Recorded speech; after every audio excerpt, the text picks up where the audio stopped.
was going to ask Pat Gorman, do you think we're still getting to the point of peak green?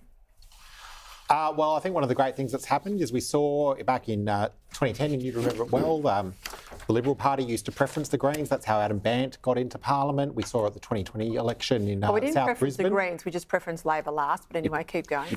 Well, yeah, elect Adam Bandt. You guys are pretty happy. And never took responsibility for it. Then we saw 2020, we saw the LNP help elect a Green in South Brisbane. I think people have started to say they're sick of that. They don't want to see these sneaky preference deals from the Liberal Party. I think the Greens have overplayed their hand in a number of elections recently. I think it's... We're on a unity ticket here. We're on a unity ticket. For God's sake. Really? I was sort of raising my eyebrows with that one myself. My point's going to less about the preference votes and more about the policy overreach. And I think that Tanya Plibersek recently, your guys are starting to take them on to say they're no longer the party of the environmentalists. They're no longer the sort of Bob Brown party that you thought they are. Yeah. You can only sort of attack the left from the left, right? And I can see that Labor ministers are starting to have that proposition percolate out there in the electorate. So is that where we're headed? Are we going to see peak green? We've all got responsibilities for sensible policy outcomes.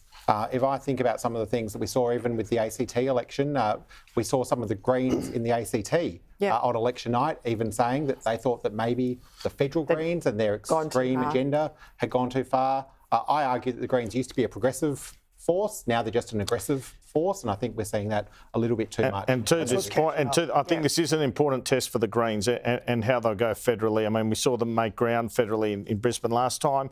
It's been alerted to me. There was a shirt being worn by the Queensland Jewish Collective in one of the Greens seats today saying the Greens support terrorism.